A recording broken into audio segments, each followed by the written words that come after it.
The broadcast is now starting. All attendees are in listen-only mode.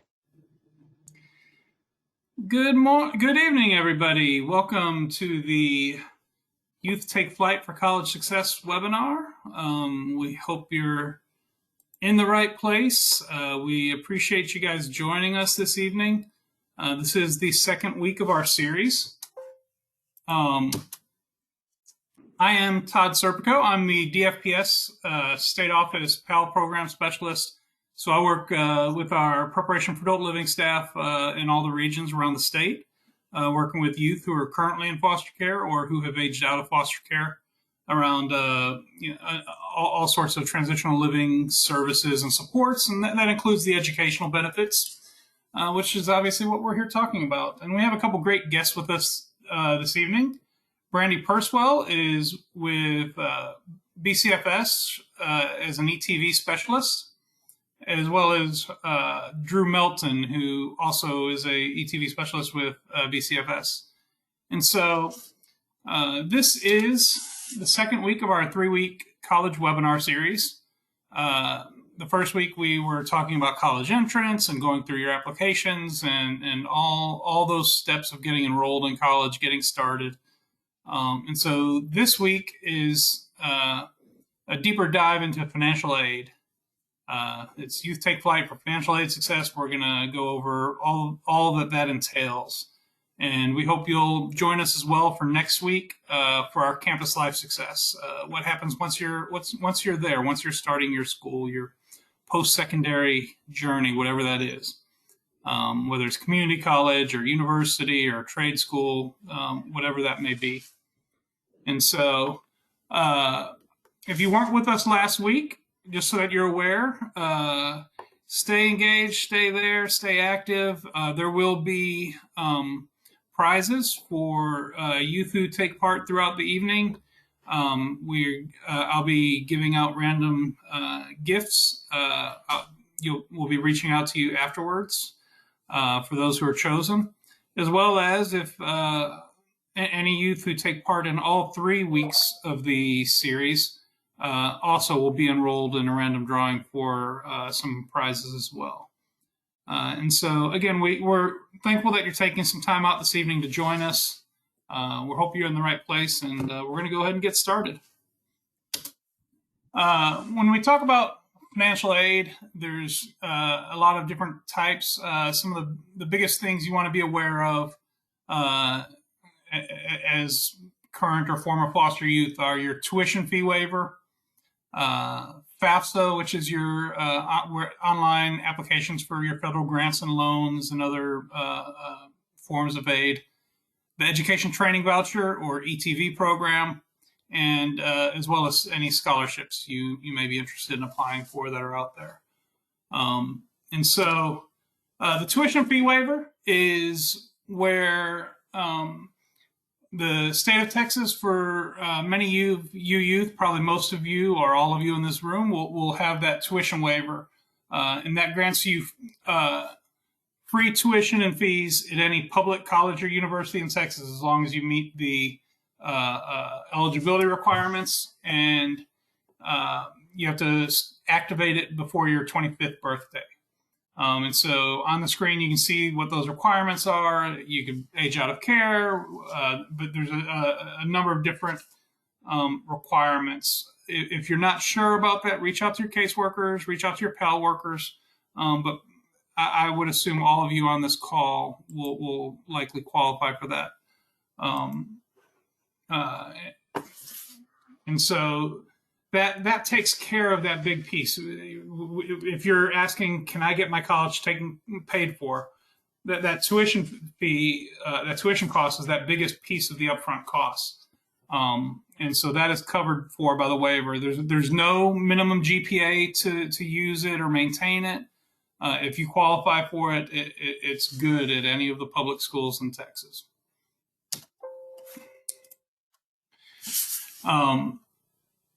The FAFSA is the thing you really want to be watching. That's your kind of next step on your journey, or really your first step. FAFSA is an online application for funds.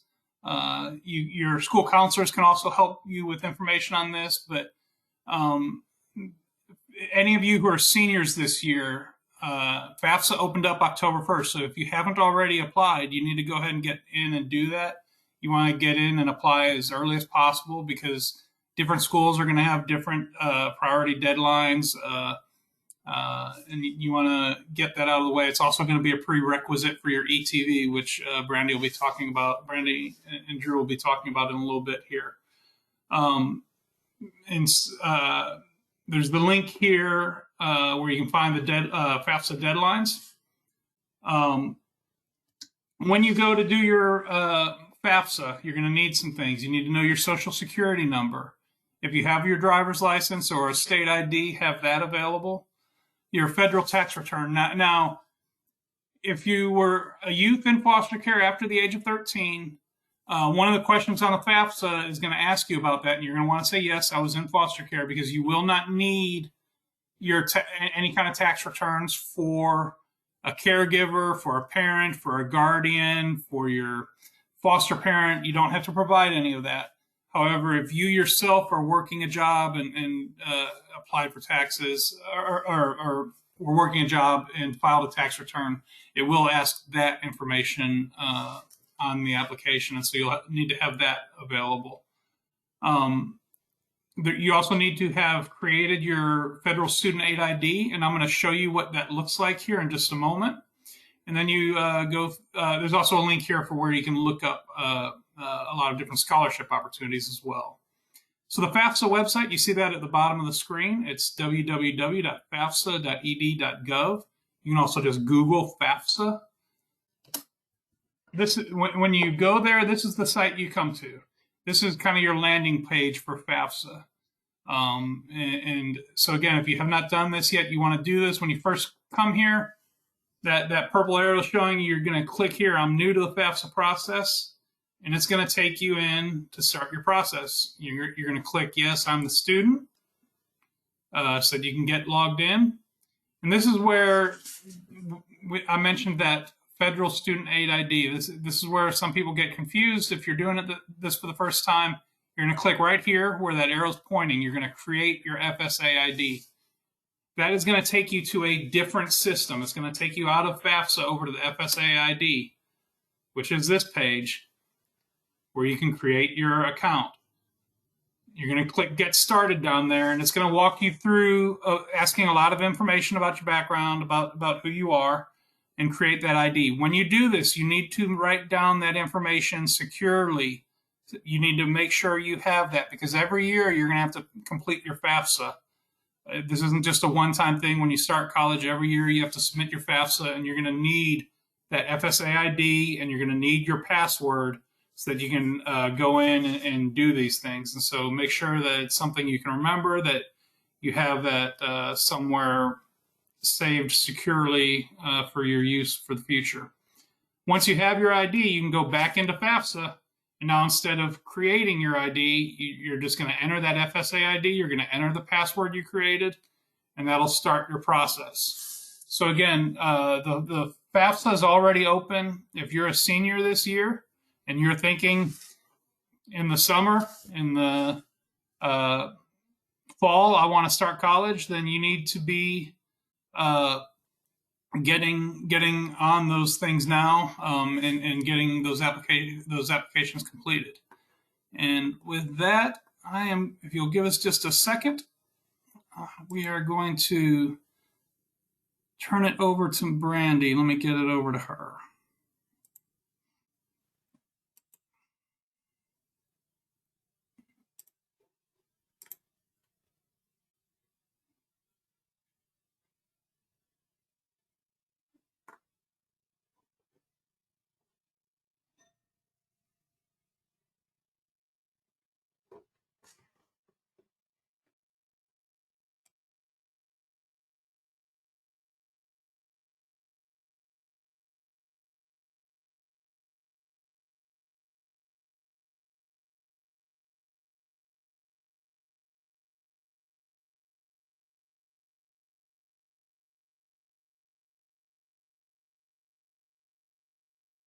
Okay.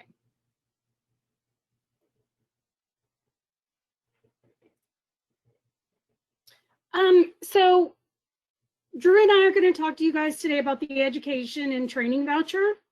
The education and training voucher is a federal need-based benefit for current and former foster youth to complete their post-secondary education, and that includes college or technical vocational school. And if you're eligible, you can receive up to $5,000 per school year to pay for your housing and utilities first. If you're under 21, we will pay those entities directly, or you'll have to prove that that's already paid for and taken care of. If you go to a private school, like a technical vocational school, or maybe a private college like Baylor, we will pay your tuition and fees first.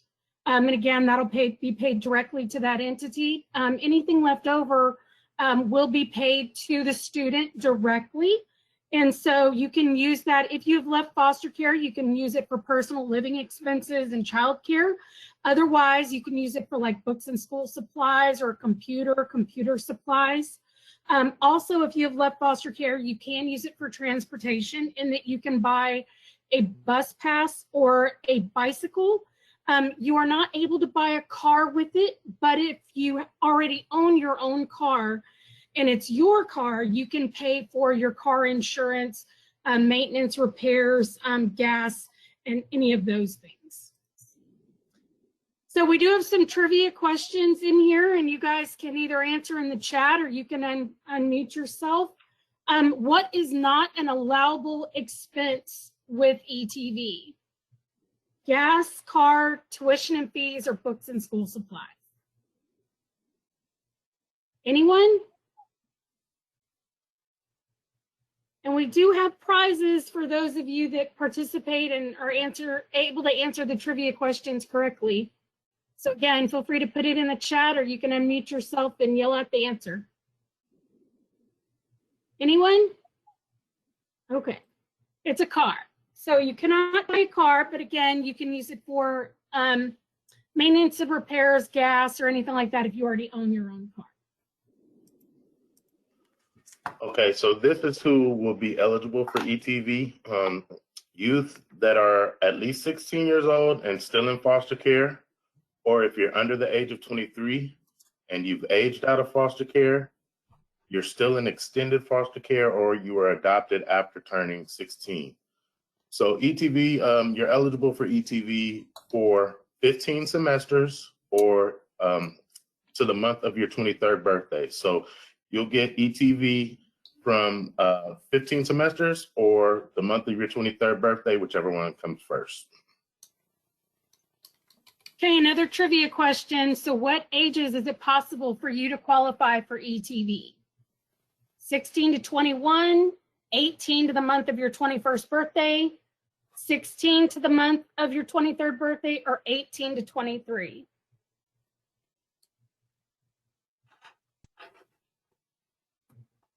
Oh, I see where Todd said, and actually no, Todd, we're not able to see any of the answers. I think maybe we're blocked from seeing them. Marion Lopez is answered 16 to 23. Okay. On this. Yeah, I actually can't even see that. Like, I can see that there are 13 attendees, but I can't see who they are. Okay. And then I can't see anything in the chat other than what you wrote. So, but okay, yeah, it's going to be 16 to the month of your 23rd birthday. Next question, what is the maximum number of semesters that ETV can be used? 21 semesters, 15 semesters, 18, or 12?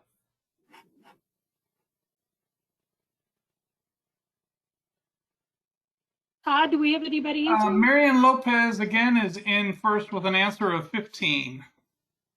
Okay, awesome. Way to go. 15.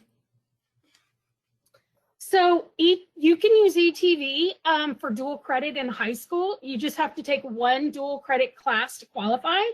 Otherwise, once you graduate from high school, you can use it for an associate's, a bachelor's, master's, any type of graduate degree program. For those, you do have to be taking at least 6 credit hours per semester.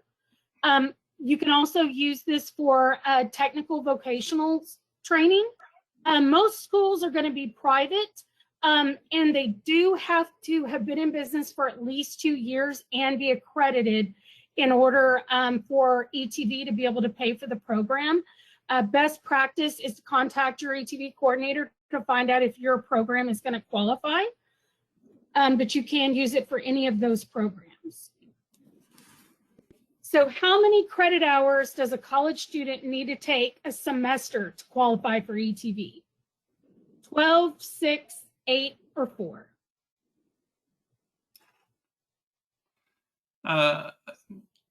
We have another answer from the chat of 6 hours.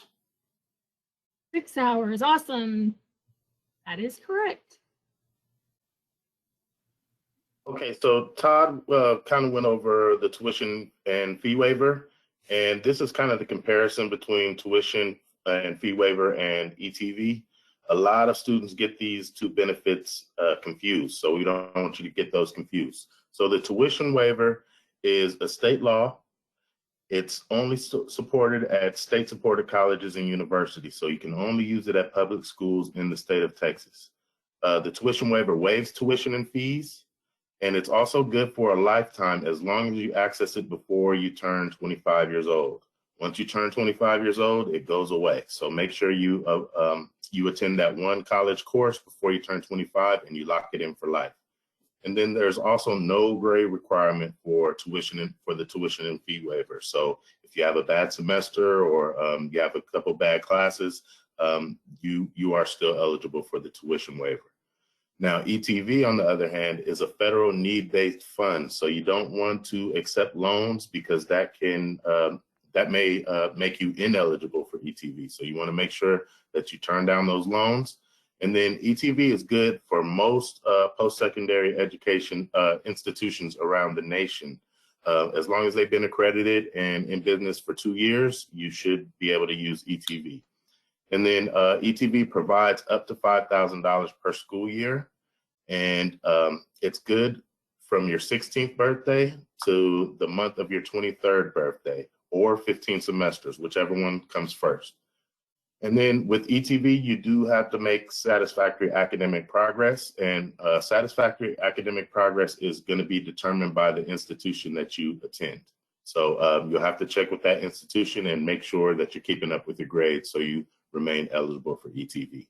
And these two benefits, you can use them together. We have a student that's actually a sophomore at one of the public universities in Texas. She remained in extended foster care, and she's getting her Pell Grant, she's getting her ETV funds, and she's using her tuition waiver. She's also working 2 jobs, so she spends all of her money on her Pell Grant and all of her money from her Pell Grant and her ETV funding. She spends that on all of her school supplies, and then she saves everything that she makes on her 2 jobs. She's already saved up over $20,000 as a sophomore. So you can use these together and you can maximize on both of these benefits. So the first step to get ETV, you do have to apply for financial aid. So starting next year, this is actually going to be a requirement to graduate from high school in Texas. So very important that if you are a high school senior right now, just like Todd mentioned earlier, that application came out October 1st, and you want to get in on that as soon as possible so you get any of those first come, first served grants that are out there. Again, those grants are going to be limited, and so that's going to be free money that you can get. Otherwise, any other unmet need, they're going to offer you loans. And you definitely want to say no to those loans, because no matter what your chosen profession is, they can be very crippling and hard to pay back. If you need help with your FAFSA, you can go to your local transition center. You can also go to your local financial aid office, even if you have no intention of going to that school.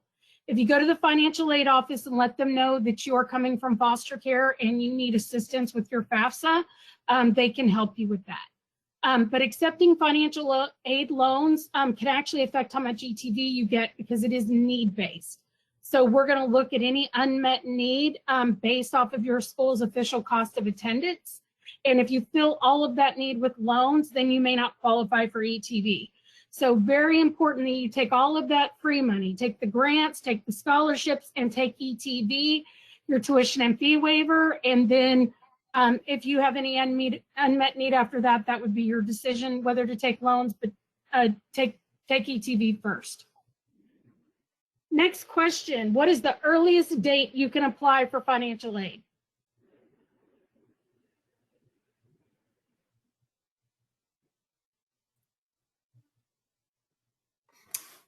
October 1st, we have an answer from the chat. Awesome. Absolutely. Which of these do you have to pay back? A grant, a loan, scholarship, or work study?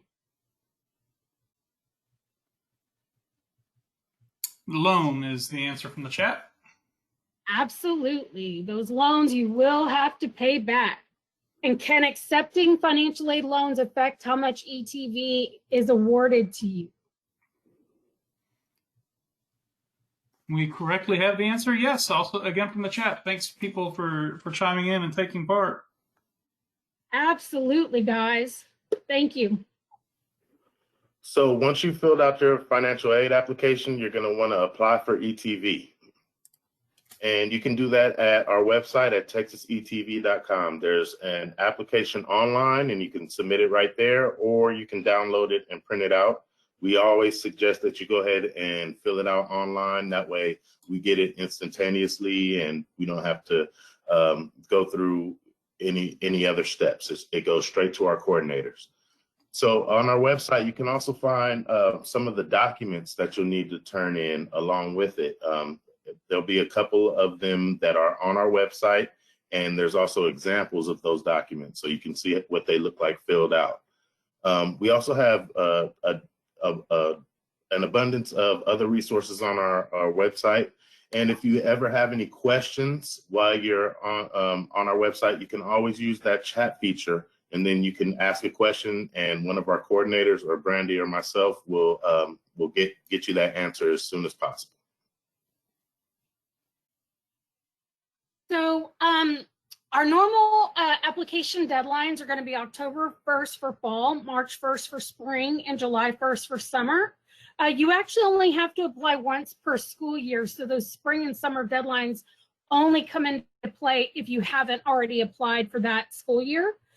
So our fall application is closed now, but you can still get funded for spring.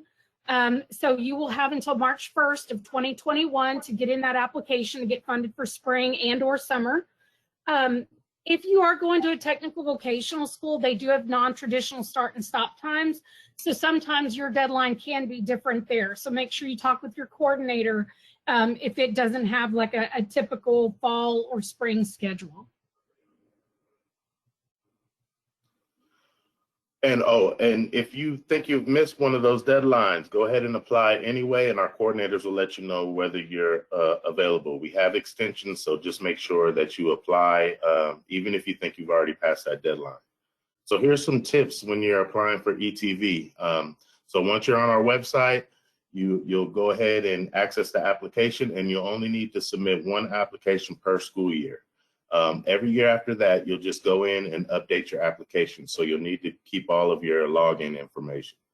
And then check every semester you plan to attend. Sometimes we have students that think they can get the full $5,000 in one semester, and the federal government doesn't allow that.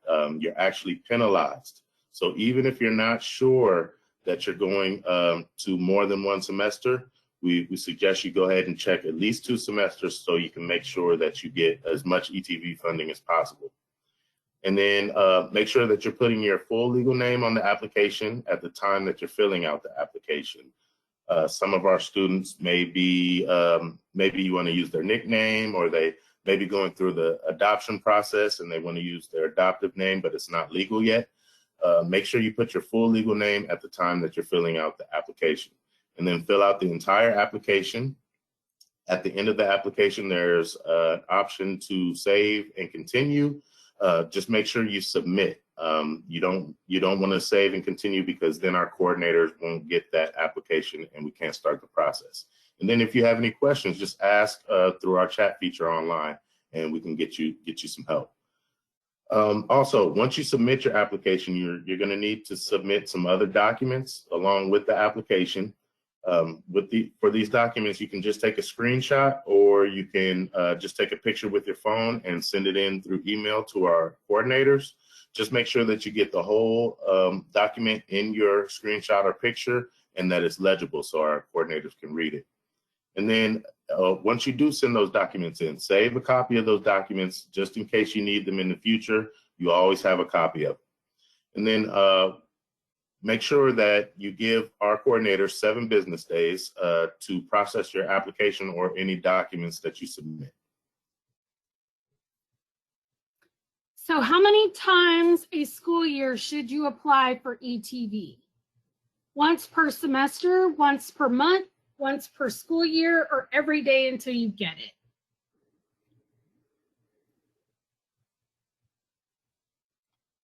Once per semester is the first answer from chat, which is actually incorrect. But Shaquila chimed in with once per year. Absolutely, once per school year. So just some pointers that you need to know. ETV is not emergency funds, so you do need to apply and get your paperwork turned in as soon as possible. Unfortunately, if you wait till the last minute and take a long time getting everything turned in, there's nothing we can do to speed the process up after that. So if you do need emergency funding, you can always check with your aftercare case manager or your transition center and see if there are any resources there. But as for ETV, we are not able to speed the process up. The maximum $5,000 is not guaranteed. You do have to have a need for it, and you do have to make sure you turn in all the required documents. And if you only check that one semester, just like Drew mentioned earlier, the most you can get is $1,666.67. So make sure you always check 2 semesters, and that way if you end up having to go 2 semesters, you're already set up and ready to go, and you'll get the full $2,500 per semester for doing that. So these are some things you can kind of do to set yourself up for success.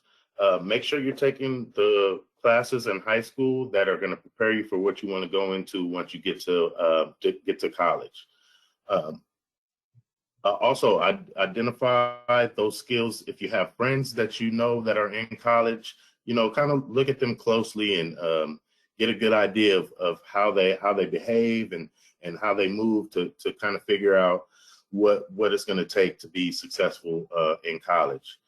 And then make sure that you keep in touch with your aftercare case manager. I used to be an aftercare case manager, and I know that how much I work with students, and they work with me, and we figure out things together. So make sure that you get to your transition centers and you get connected with your aftercare case manager.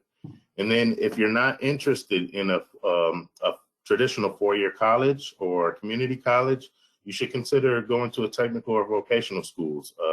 A lot of students that go to these schools can come out with a certificate, and they make more than sometimes students with a bachelor's degree.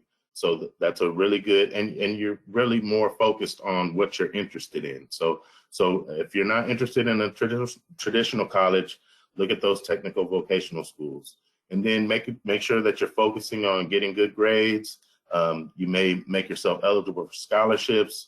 The grades that you're getting now are going to affect you in your college education. So make sure you're focusing on that. Okay, guys, so I want to talk to you about telephone calls. So we have 4 coordinators for the entire state of Texas that process your documents and this benefit. So you can imagine they have an awful lot of students, and they get an awful lot of phone calls every day. We have a lot of students that will call and they never leave us a message. And then we have some that will leave a message like every hour in the same day. And this just kind of complicates things. We do have caller ID, but unfortunately, unless you leave us a message, we are not going to be able to call you back. There are just too many phone calls, and we need to know who's calling us and why. So leave a message with your name, your phone number, and maybe why you called. So if the coordinator has to look up something, they can do it before they call you back. Give them 2 business days to return your phone call. You can also email them as well. Sometimes that's a little faster because they can answer emails sometimes while they're on the phone. And just make sure you're speaking slowly when you leave a message. Leave your full name, number, maybe even repeat your phone number. Some of us are old folks on the other end, and we need you to slow down when you're talking so we can write your number down. So some more ways you can set yourself up for success is to first get a free email account. This is going to be the main way our coordinators correspond with you. And I know a lot of times our students change their phone numbers, so they're not always going to call you. Most of the time they're going to contact you through email. So make sure that you have a free email account, Google, Yahoo, something like that. We do have students that will use either their high school email or their college email, and then they graduate or they transfer, and we don't have any way to contact them because they've lost that email. So make sure you have a free, reliable email account that you check regularly, and then also a checking account. You'll also need a checking account. We're moving into direct deposit, so ETV will soon be putting the money directly into your checking account. Right now, we're still issuing checks, but that can change any day now. And once it changes, it's not going back. So make sure you have a checking account. We also have students that'll sometimes get their check, and they'll have a friend deposit their check, and that friend actually doesn't give them their money once they deposit the check for them. So make sure that you have your own free checking account so you can keep your money safe. So I know you guys don't like to self-identify sometimes, but make sure you are getting connected with all those resources for college. If you're currently in high school, you do have a foster care liaison at your school district and maybe even at your school. I have there, and you guys are all welcome to a copy of this PowerPoint. I have there the website for all the high school liaisons in the state of Texas, and you can look it up. I also have there the foster care liaisons at the college level. Any college you're going to go to in the state of Texas, there's going to be a foster care liaison. And they aren't always able to know that you guys are going to school there. So it's very important that you reach out to that person and let them know you're coming from foster care. They have lots of resources. Sometimes if you need extra money for different things, like right now, a lot of schools even have COVID funding, that foster care liaison can help you with whatever you need, especially if you're struggling for any reason, if you need tutoring services. Make sure you're talking to those folks and getting connected with them so they can help you anytime you have any problems. A lot of colleges also have foster care alumni groups. So you can actually meet, other students who are coming from foster care that have had similar experiences. And so if you needed, some good advice, need to know what classes to take, what professors to stay away from, a lot of these people would be good people to talk to just get some good pointers on how to work through college.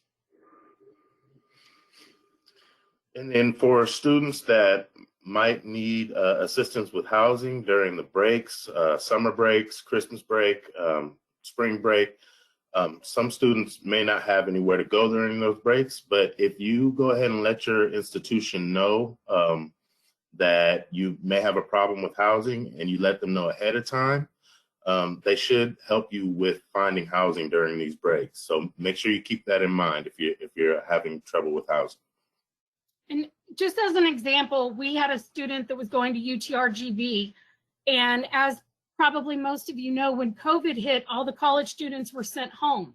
Well, this student had talked to their college ahead of time. The college knew that this student needed year-round housing, and he was actually allowed to remain in the dorms. And even now that he's in virtual classes, he's still able to stay at the dorm because the school knows about this ahead of time. So just keep that in mind if you're going to be moving into the dorms and you're going to be leaving foster care. So also, you guys may not be aware, I'm sure you've heard of a placement called supervised independent living. In the past, these were pretty few and far between, and they weren't even located in every city. but now a lot of colleges have actually adopted them on campus. So what that means is you guys can remain in foster care, but you go to your college and you live in the dorm, and you're given a meal plan and even like a small stipend, and the dorm is going to be year round for you. And so, and the small stipend is going to help you with anything that like the food plan doesn't cover. So you get that umbrella of staying in foster care, but you get to live like a typical college student. Nobody knows that you're coming from foster care. You live just with any of the other students in the dorms, and you get to experience, you know, college just like anybody else. An important thing to remember though is you do have to be 18, and this does depend on your level of care. So keep that in mind with regard to behavior, that make sure that if this is something you're wanting to do, that you're again kind of identifying those things needed for you to be in college and to meet your goals, and make sure you make the appropriate changes. So we want to mention Texas State Technical College to you guys. This is one of only 2 public technical vocational schools in the state of Texas. So that means that you can use your tuition and fee waiver along with ETV. As you see there in the red on the right-hand side, those are all the locations in Texas. So TSTC has several locations. Most technical vocational schools in Texas are going to be private, so you're not going to be able to use your tuition and fee waiver. You can use ETV if they've been in business for 2 years and they're accredited. The other school that is also a Texas public school is going to be the Lamar Institute of Technology, but it's only located in Beaumont. Also, the University of North Texas, that's located in Denton, just north of Dallas. If you are interested in UNT, they have a summer bridge program, and this is for students coming out of foster care that are new to UNT. If you are one of the 15 students that goes there, and they have yet to fill that program, so they always have space, but they take 15 students. You're going to take a small course load over the summer. You'll have a College 101 class where you'll actually meet with Drew and myself. It's something, can y'all still see the PowerPoint? Yes. Okay. I can. My screen just did something weird. So if you guys, if you decide to go to UNT and you're one of the 15 students in that program, you'll take a small course load together. You'll have a College 101 class, which actually will include Drew and I coming and doing an application session with you guys for summer and for fall. Brenda Sweeten is an amazing foster care liaison, and she's going to make sure that before you start the fall semester, you're going to know the campus. You're already going to have taken some classes. You're going to have some good study habits in place, and you'll also be acquainted with PUSH, the foster care alumni group that they have there. And so, you know, you'll already have a support system in place, and it's just a really awesome program to kind of transition into college at UNT. If you are interested in any of the Texas A&M campus colleges, there are 11 throughout Texas. They have supervised independent living on all of their campuses. So that's really good to know if you're interested in any of those. This in particular is Texas A&M Corpus Christi. They are the only college in the world that take up their own island. You can see the campus there in the picture, and the foster care liaison is Jessica Alamo. So keep that in mind if you're interested in A&M Corpus Christi. Also, West Texas A&M, we were actually just talking with the foster care liaison earlier today. They're going to have supervised independent living as well. There's also Prairie View A&M, which is going to be is right outside of Houston. And they also have the supervised independent living program. And then I also want to talk to you guys about some of the colleges here in San Antonio. Bexar County is part of a pilot program, and Bexar County has actually received extra grant funding for their students in college for wraparound services. So this is going to include Texas A&M San Antonio, which also has supervised independent living. There's also the University of Texas San Antonio, which also has supervised independent living. And then the Alamo Community College system, they don't have supervised independent living at this time because they don't have dorms. But all three of these schools have, they now get grant funding for wraparound services. So a lot of the things that normally hinders our students from being able to be successful and stay in college and to make good grades, they have grant funding to help any of our students coming from foster care. You guys may not know, so these are some Ivy League schools that are located out of the state of Texas. Now, I want to start off by saying, before you go to any of these schools, I highly recommend you take one college course at a Texas public school so that you lock in that tuition and fee waiver for life. But if you have the grades or the test scores to get into any of these Ivy League schools, they have revamped their financial aid. And so they no longer will charge you tuition and fees. So you can also take ETV with you because, again, it's federally funded. And so this would be an amazing opportunity if you are able to get into one of these schools. But again, I highly recommend you take that class at a Texas public school first before you leave. So here's a map of the DFPS regions. And no matter what region you're from, you can always find a transition center in any one of these regions, and you can access any transition center in the state. So at your nearest transition center, this is where you're going to find your case manager. This is a picture of the transition center here in San Antonio. But this is where you're going to find that your case manager, and they're going to let you know about all of your benefits. They're even going to be able to access some of the benefits for you. So you definitely want to get in touch with your case manager.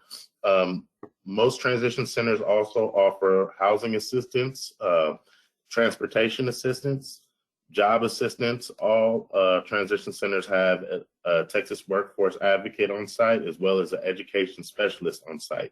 So you can get help with filling out your FAFSA or applying for college. You can get help with applying for jobs. There may even be some employment programs there. And then most transition centers also offer a list of other resources. We have mental health counseling. It's free. It's through our Resiliency Through Healing program. Most transition centers will either have a few computers or an entire computer lab, so you can go in and get all of your work done, whatever you need to do online. And then most transition centers also have a kitchen or a pantry. I know we have students that come in all the time and just stop by and get something to eat, hang out, watch some TV, get on the computer, handle their business. It's a really good place to come and just hang out sometimes. And I just want to add to that, depending on, you are welcome to contact Drew or myself if you need to identify what transition center is closest to you. We also have a link at the end of the PowerPoint that'll give you all the transition centers in the state of Texas.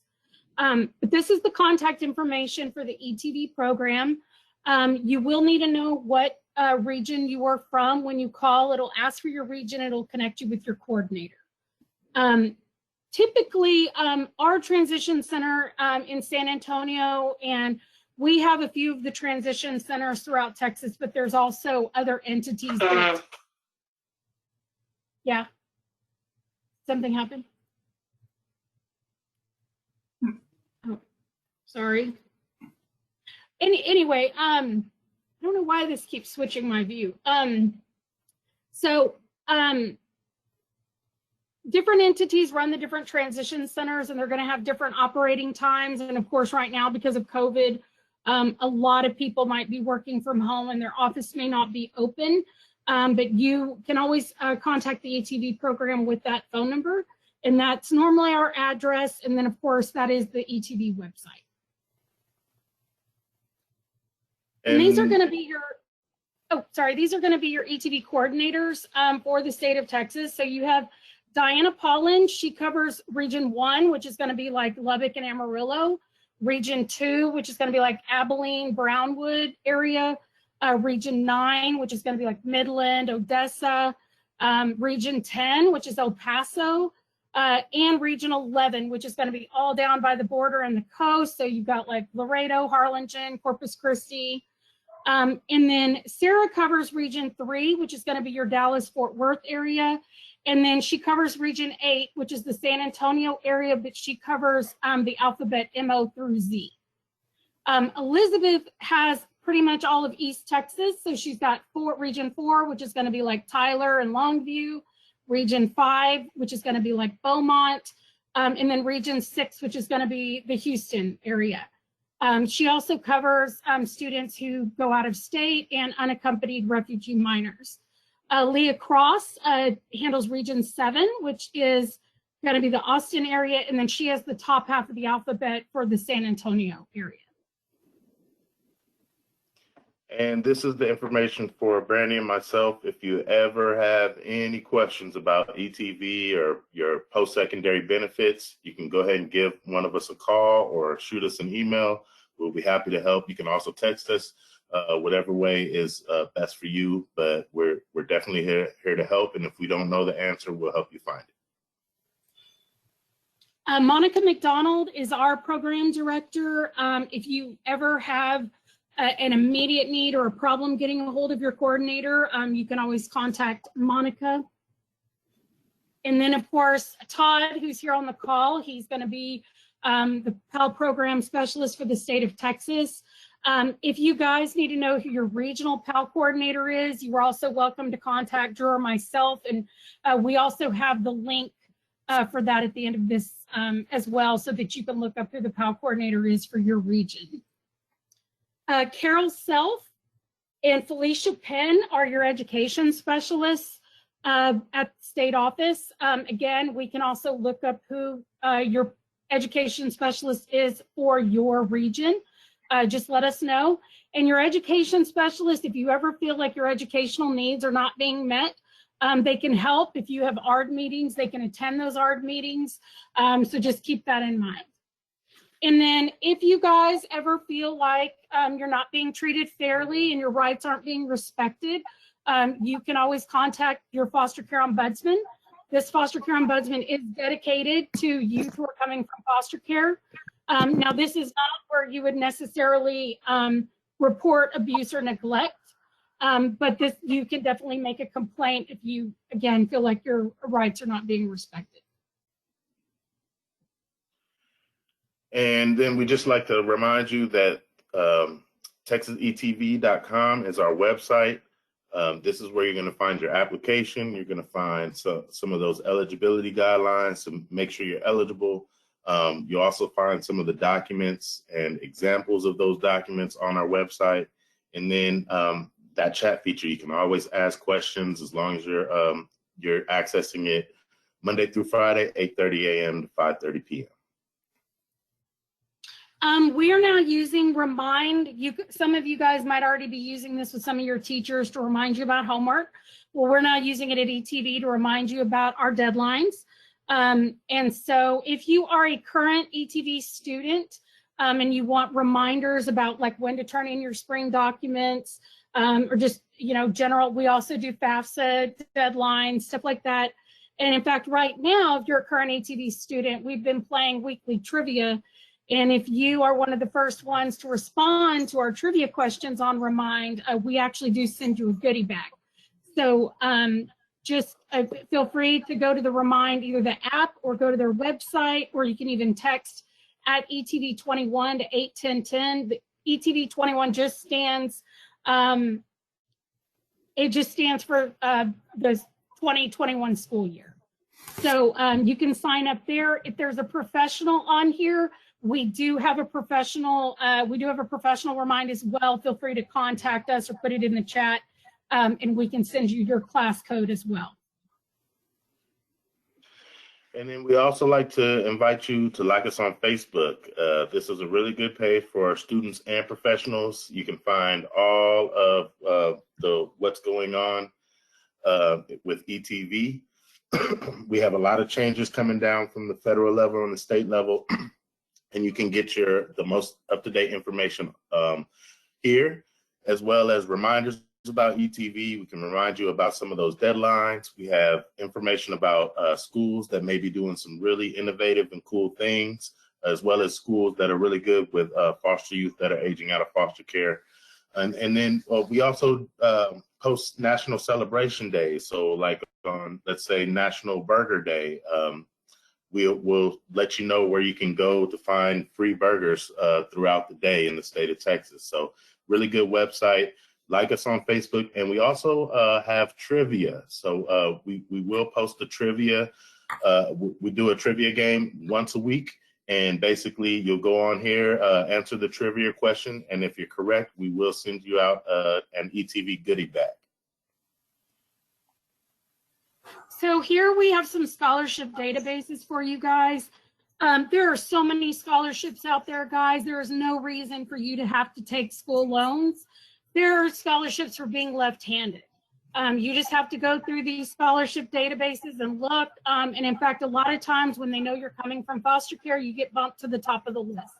So make sure you go through these. And there's still even more than this. This is just what we have 2 pages of them on here. But make sure you're going through, looking for those scholarships, applying for all of them, get as much of that free money as you can. And of course, when funding is available, these 2 are through the Department of Family and Protective Services. There is one for freshmen and one for upperclassmen. And then here we have some of those other websites we talked about earlier. If you need to look up who your education specialist is for the state of Texas, that's the listing there. All the preparation for adult living coordinators by region, all of the transition centers in Texas. And again, you can go to any of those to get resources. Your case manager might be located at a specific one, but you can use the other resources to the one you're closest to. Any of the supervised independent living providers in Texas. And then you might also just want to check with your individual college as well. And then Texas Youth Connection and College for All Texans are 2 really good resources for our students wanting to go to college.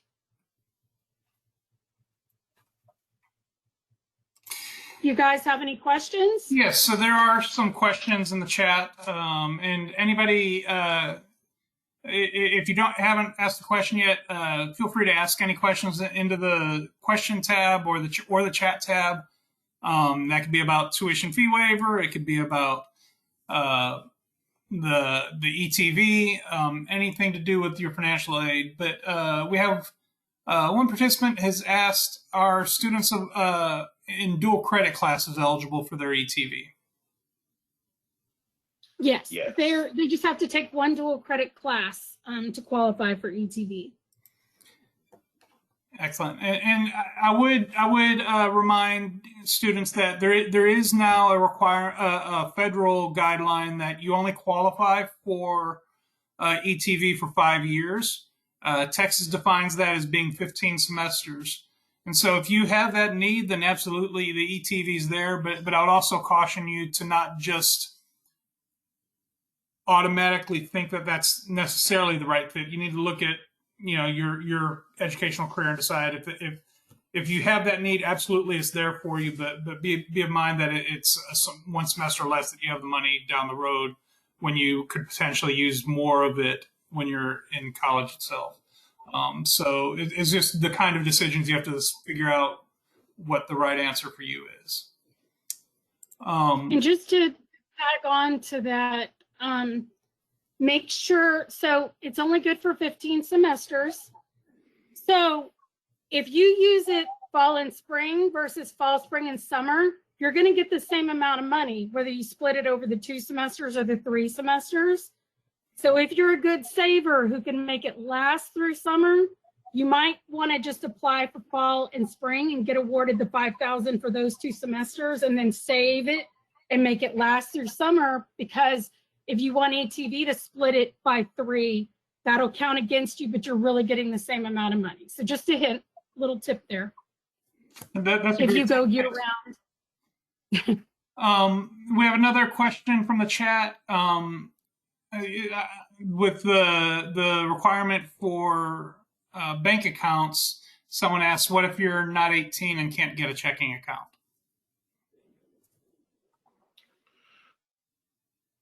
You can still get You can actually still get a checking account if you're not 18, but you can also get a savings account. We can still deposit it into a savings account.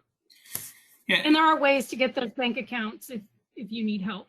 Yeah, not every bank will allow you to get them without a cosigner, but there are banks, and we have some information about what banks around the state, or sometimes credit unions are more open to helping our foster youth. And so if you aren't sure of where you can go, contact your PAL coordinator. If you're not sure who that PAL coordinator is, contact me and I'll help you out. I might know the answer, or I can get you with your coordinator. But there are some options out there for you. Any other questions, anybody?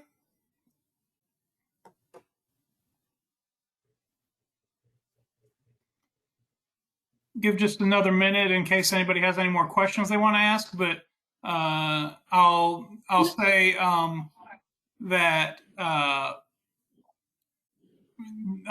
these webinars, if you want to see these slides, you can contact Brandy or myself, and we can get you a copy of them.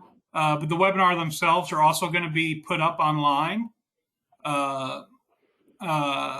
once all 3 series are completed. So after next week, the 3-part webinar will get uploaded to our Foster Youth Connections website. And so if you want to see them later, if you need questions about anything or just want to go back through some of this, that'll also be available.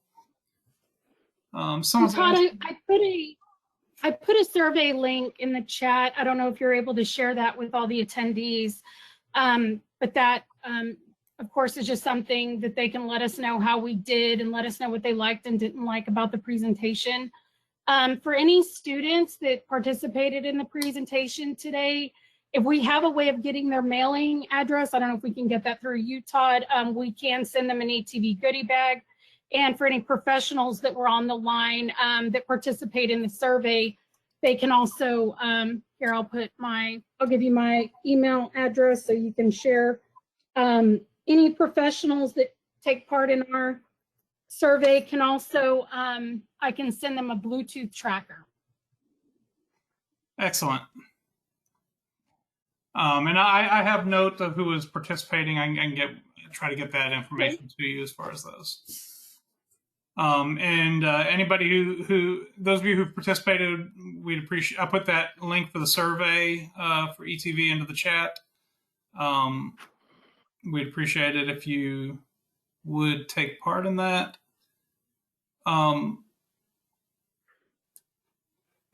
Yeah, I think that's going to be it. Marianne, I see you have a question. I'll get with Brian and we'll get the information to you on the side. So thanks for joining us this evening. We appreciate your time. Brandy, Drew, thanks so much for coming and sharing with our youth. We appreciate you guys and all that you do. And you guys have a wonderful evening. Bye, guys. Bye.